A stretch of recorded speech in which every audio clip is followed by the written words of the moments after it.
Hello, my name's Beth Parkey and welcome to my first tutorial. You can see on the screen I've given you the lengths that you need to cut, and the very first thing you're going to do is make a loop out of your string. This is going to be called your starting loop as we go through.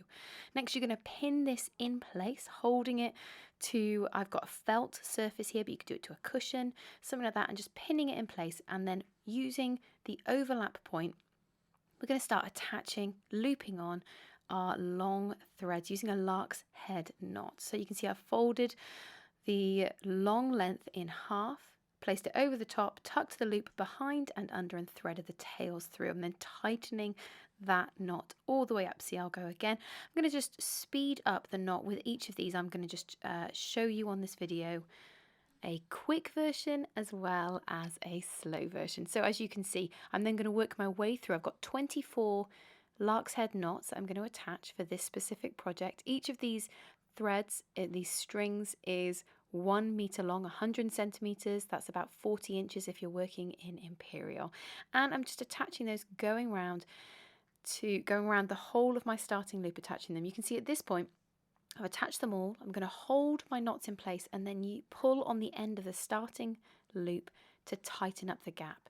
It's really important then that you go round and make sure that all of your knots are as tight as possible, lying flat next to one another so that you get a really nice smooth finish. It's important to take the time at this point to make that as smooth as possible. Then tightly double knot your two ends of your starting loop together. You can see I'm just doing that there. Just tighten them all up. Give it a really good tug, and then you're going to just, again, you can see I'm just flattening that out, checking that's okay, and then I'm going to trim off the loose ends. There we go, and that is that bit done. Once you've got your starting loop with all of your strings attached via a lark's head knot, what you're then going to do is pin your loop back down.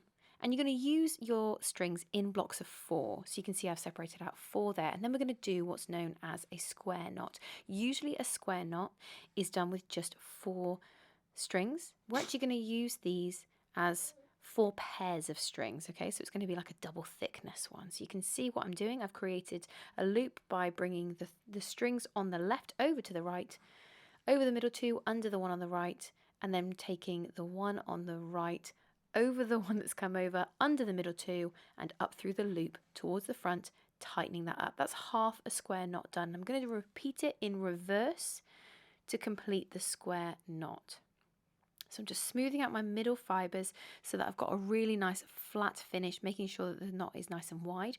So my right string comes over the middle 2, my left string goes over that one that's just come over, under the middle 2, and up through the loop that I've created on the right by that thread coming across, tightening that all the way up to the top, holding the strings in the middle so that I can get purchase on that and really tighten that up, holding the tension, holding it nice and tight. The tighter you do your knots, the less space they'll take up, the firmer your end result will be, the less yarn you'll use. So just knowing that, less string you'll use.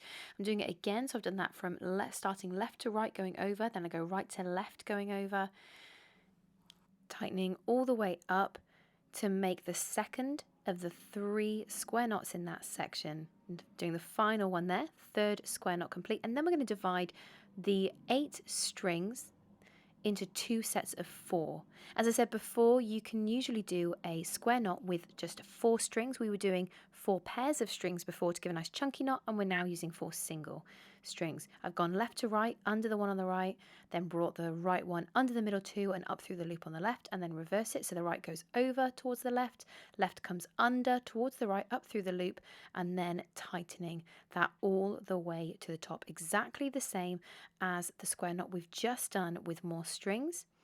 And you're going to keep repeating that to get 5 complete square knots on this section, tightening them all the way up. Now feel free at any point to go back and re-watch the first time I do any of the knots, as that will be when I do it most slowly with most detail.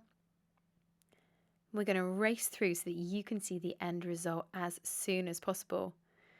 There we go. And then I'm going to go over onto the other side of this knot, taking the other 4 strings and again repeating, doing 5 square knots. And you'll see it creates an almost upside down Y shape. And that is what we're looking for. Once we've done that, we're going to turn the whole thing round, pin it again to secure it, hold it in place, and then I'm going to start again. I've got 4 pairs of strings that I'm going to use to make 3 large square knots on this section, finishing that up, tighten them all up, and then I'm dividing again into 2 sets of 4 and doing it again, going for 5 square knots this time on each arm of that upside down Y. I'm hoping it looks like a Y to you. It definitely looks like a Y shape to me. Now, to make a snowflake, snowflakes are traditionally 6. There's 6.6 elements to them, so that is what we're aiming for. We are going around the whole loop using our strings in groups of 4 pairs to create this look, doing those 3 square knots at the beginning and then 2 branches of 5 square knots from each point. You can see it really starts coming together at this point, doing all of those square knots. And don't you wish that you could work as fast as this? I always think that with time lapse, it makes me look like I can go so quickly. So we're going to get what's an hour's worth of work, at least an hour's worth of work done in less than 10 minutes on this video. So join with me as we go. And then one final time. You can obviously add more varieties to this as you go as well. You are not limited to doing just snowflakes. You can make it a 5-point, which would turn it into a star, or you could do more points and make it into a flower. Make the starting loop bigger, make it a table center. I'm then going to rotate my whole piece to make it easier to join up the points of my snowflake. I've got 8 strings again. I'm going to use them as 4 pairs like we did right at the beginning. So I'm just dividing those up, and then again left comes over to right, right comes under and up through, tightening it all the way up. Really important here that you tighten the middle strings to make sure you get attention, don't get any bobbly loops.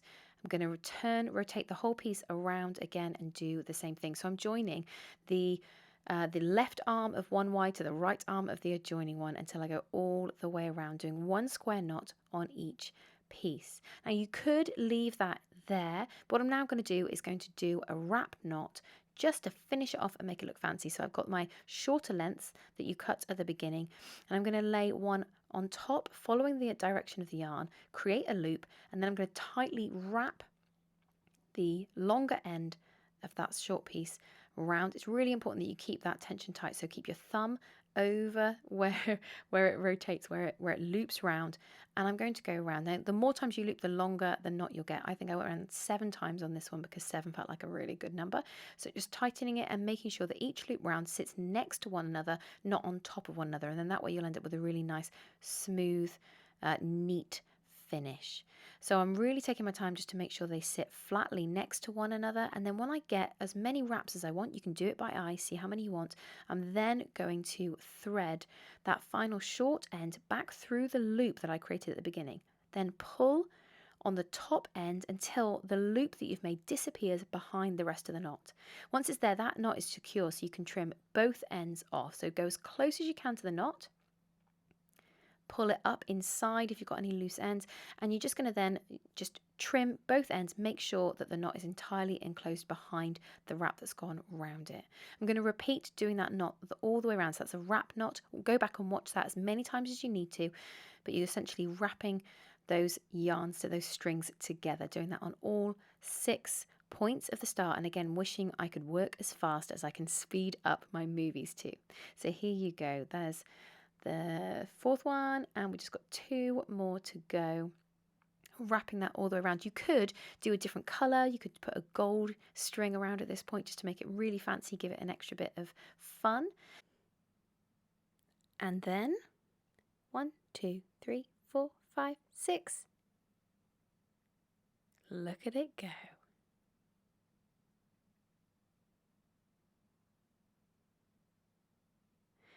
For a final touch, you can add a hanging string simply by using a short length, tying it around one of the wrapped knots and then double knotting the 2 ends together. Apologies, this just went off camera a little bit, but double knotting those 2 ends together. If you wrap it around your wrapped knot, it blends in nicely and doesn't add any extra lumps or bumps where you don't want them. It looks like it's part of the pattern, and then I'm just going to spin that around so that you can see it with the hanging loop attached. I hope you've enjoyed making this with me. Come back for more projects soon.